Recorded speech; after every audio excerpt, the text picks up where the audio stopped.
Hello and welcome. Chris from Missouri bringing another video about vintage baseball cards. In this video, I'm going to show you some cards that I picked up they're incredible, and I was incredibly blessed or lucky or whatever to be able to get these cards. So I'm excited to show them to you, but it actually has something to do with these basketballs first. I was contacted by a guy um, that lives an hour away, and did not know him, but he somehow knew that I collected memorabilia, and I'm not really a memorabilia collector, but he thought I was. And after talking to him, I found out that his grandfather was a huge collector of sports memorabilia. And this guy, the grandson, was not a sports collector, but he was a collector as well, and so he inherited his grandfather's collection. Now, he was telling me about his grandfather had a collection of 80 autographed basketballs with certificates of authenticity, and he was trying to sell. He knew what he wanted for them, and I wasn't all that interested. The price seemed fair, but again, I don't really collect autographed basketballs, and one, I did not know where I was going to store 80 basketballs, but he sent me a list, and on that list there was two Michael Jordans, two Wilt Chamberlains, a Bill Russell, a Larry Bird, LeBron James, a Dwayne Wade, and Bob Cousy, Bill Walton. Just a great collection. So, and he also said that sometime he might be interested in selling his grandfather's autographed bats, and he said he had about 800 bats that were in the tubes and a certificate of authenticity. So since he reached out to me, uh, I thought I'd give him the courtesy of going and taking a look, because someday I'd probably be interested in the bats and the autographed balls, baseballs. But I know what he was asking, so I told myself I'm not going to take that much money, because I don't want to bring these basketballs home, and I don't want to, when I'm there, I don't want to talk myself into bringing them, because I'm really want to give them the courtesy, and but also look at the bats and the balls, maybe have a chance to. So I didn't take quite enough money, but I drove to Sedalia, Missouri, and when I got there, a very nice guy. He took me downstairs to his basement, and in his basement he had his stuff. And he was a collector now. He had about 5,000 comic books all arranged, very organized. But then he had a trillion wrestling figurines just everywhere on a counter. And I was afraid if I moved too much, it'd be a domino effect. And he had Hot Wheels and tons of Hot Wheels and just different things like that, Star Wars stuff and movies. Then he opened a door to what he called the dungeon, and inside that dungeon was uh, bats and baseballs all over the place. Not quite the organization that the other stuff had, and then had these daunting 80 basketballs. And I looked at those 80 basketballs, and I looked at the stairs that I walked down, and I knew it was going to take me about 30 or 40 trips to get all those basketballs up the stairs. But not only did he have 80 basketballs, but he found 12 more in cubes, and he had 92 basketballs, and it was very impressive. But I wasn't quite interested in, and just told him it'd be hard for me to sell these, or because I would want to keep a few of them, but I don't collect them, so I really don't want to open up that and start collecting basketballs. My wife wouldn't like me having basketballs everywhere in the house, and so I told him I wasn't interested, and he said, "Well, just make me an offer."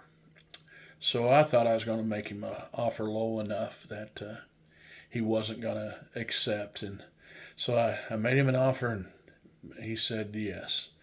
Now, he was a motivated seller. Not that he needed the money, but he needed the space. I think his wife needed the space, And if you want to keep your marriage strong, and you really don't have an attachment to them, getting rid of 92 basketballs can make your wife a little happy. So I went up to get him the money, and we brought up 6 basketballs as we went, and he said, "Hey, I want to show you something else down there." And so I knew I couldn't bring home hardly any more basketballs. We're gonna have to come over with a trailer, but I walked with him back downstairs with him, and he got out these 2 grocery bags, and they weren't full. They're about the bottoms were about three 1/3 full of baseball cards. And I reached in, and this is where it got exciting for me. I reached in and I pulled out just a handful of cards. Well, when I pulled out, there was a Hank Aaron rookie that I pulled out. There was an Al Kaline, a Roy Campanella rookie, and a handful of George Brett rookies. I believe 5 of them in all. And I just put them back in the bags. And he told me what he wanted for them, and he got an offer from a dealer, an eBay dealer, and so he kind of knew the value. And I told him, I said, "Listen, I'm very interested in this, but I would rather have these than the basketballs, but I don't have enough money for both." Now, my wife is a banker, and when she knew I was coming over, I could just feel her rolling her eyes when I told her I'm not dumb enough to bring 92 basketballs back home. And I just knew her eyes were rolling when I said that, and so I kept telling her I'm not bringing them home. I'm not even taking enough cash, and she yeah that kind of stuff. But I told him again, back to the story. I told him that I would rather buy these than the basketballs. And he said, "No, if you don't buy the basketballs, I'm really not interested in selling any of these." And the price that he had on asking for the baseball cards, were easy for me to say yes to.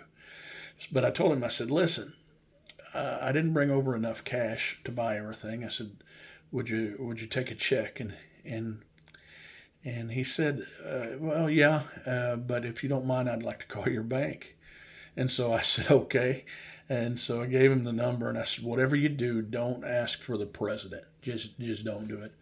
And so he talked to somebody at the bank, and they said they joked around with him a little bit, but they said, "Yeah, the check's good." And so he took it, and after he hung up the phone, he said, "Why didn't you want me to talk to the president?" I said, "Because that president is my wife, and she would have said, 'No, the check is no good. It's terrible. He does this all the time. He writes bad checks all the time. Run." She would have done that, and she would have teased and stuff. But anyway, I thought it was rather funny. I brought the baseball cards back, and like I told you, I didn't even look at them all.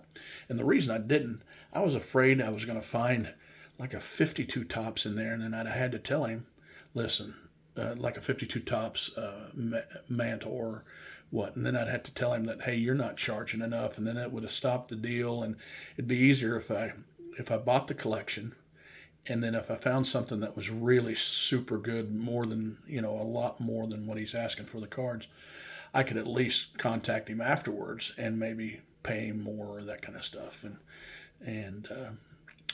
But anyway, when I got home, I went through the cards. There's about they were all none of them were in just super good shape, except the newer stuff. There were some King Griffey Jr. rookies; those were in good shape. George Brett rookies were in good shape, but his grandpa, you could tell, played with the cards, and I sent 2 out to be graded just to make sure they were real.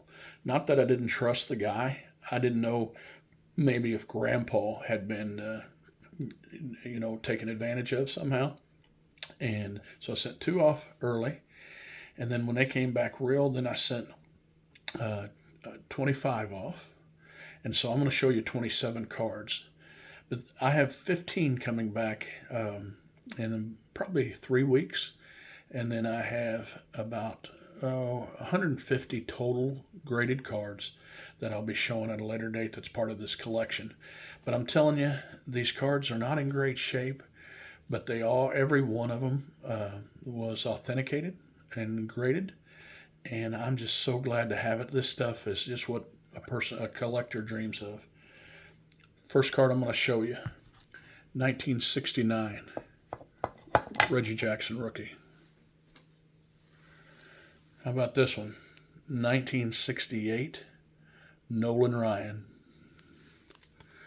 Now I'm going by years. I'm going by the newest card back to the oldest card, so I'm doing it that way. 1965 Steve Carlton. Now I have most of these cards in my collection, but there are a few of these cards, 7 of them to be exact, that I don't have, that now I do, and I'm excited to have them. 1963 Pete Rose rookie card.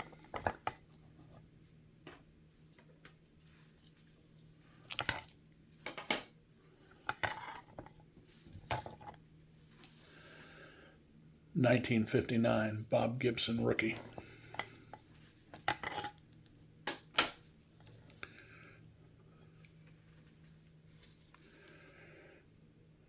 1958 Mickey Mantle. If these were all in, 6 or 7s and stuff like that, I'd have to get a different group of friends because the value of them would be a lot more than what they are, but I still love them. 1957 Ted Williams.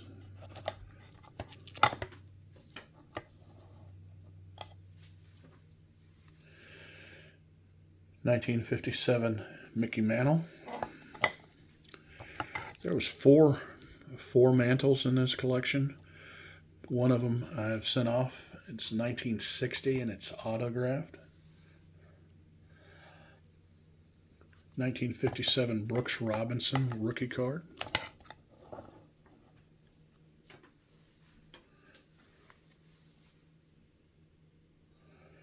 1957 Frank Robinson rookie card.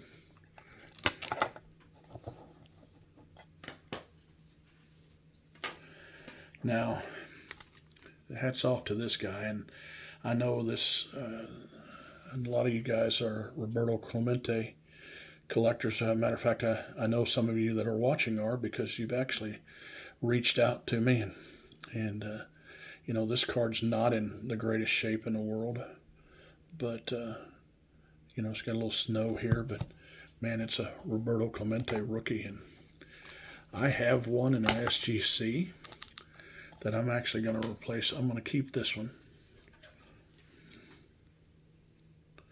Sandy Koufax rookie card. Beautiful card.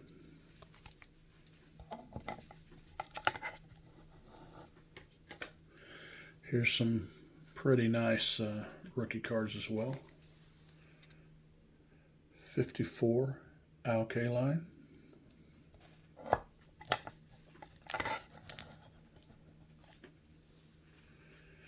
54 Ernie Banks.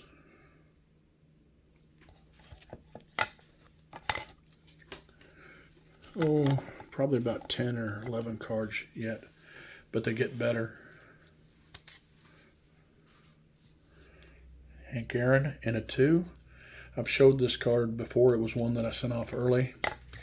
I have one in my collection of 2, but this one looks a lot better. I just believe they're tougher now on grading than what they were a few years ago. How about this one? 53 Satchel Paige. It's just an authentic, but beautiful card to have. I did not have this card, and this helps me finish off the Willie Mays run. 52 Topps Willie Mays. When I say run, I mean his base card in that year, and then that's about what I go after. And I have some other stuff, but that's what I mean by a run. So I'm excited about this one. Did not have this either, and it's not in great shape. But it's a 52 Burke Ross Mickey Mantle, and I am glad to have that. It will look really nice with my Mickey Mantle stuff. 1950 Ted Williams.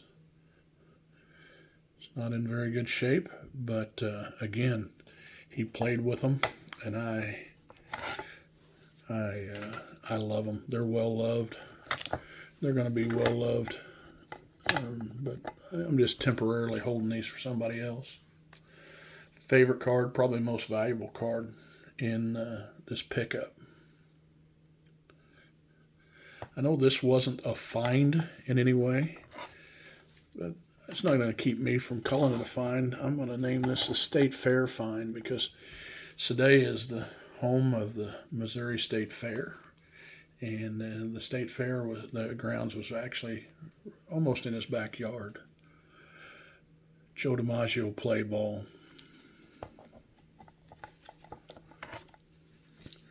Now look at these three cards that are going to be on this stand at the same time. 1934, Lou Gehrig. I did not have that card. Those are pretty exciting right there. All in one pickup, guys.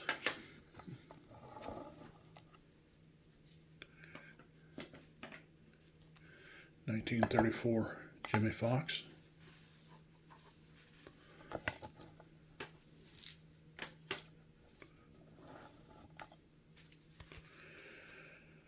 $1934 Dizzy Dean.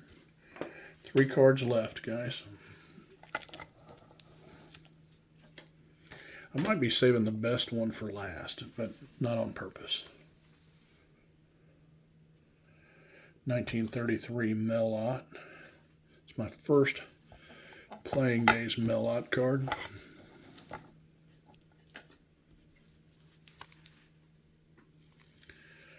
Carl Hubble, 1933.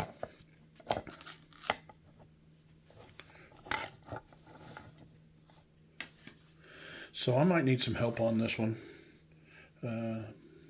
Maybe I'll reach out to Rick Oddball Cards or John Mangini. If you haven't seen their channels, which if you're watching this, you probably have, but by some chance, if you're not, you gotta look them up. It's the John Mangini collection and then Rick Oddball Cards, and they have a good time showing some of their stuff. But this is a 5/19, 1920 Babe Ruth. It's hand cut, and I'd like to learn more about it if anybody would care to show. But these are my 27 cards. Remember, I picked these up all at once, and if I wouldn't have shown him the respect of going to look at his collection of basketballs, I would not have been able to pick this up. Now I am stuck with 92 basketballs. Now I love some of them, and they're going to be behind me here for a while, just a handful of them. But anyway, I'm not a basketball collector. I am a vintage baseball collector. This kind of stuff doesn't happen very often, and it doesn't happen to me. But I feel very blessed or lucky or whatever you want to call it. So remember, it is only a hobby. Collect what you like.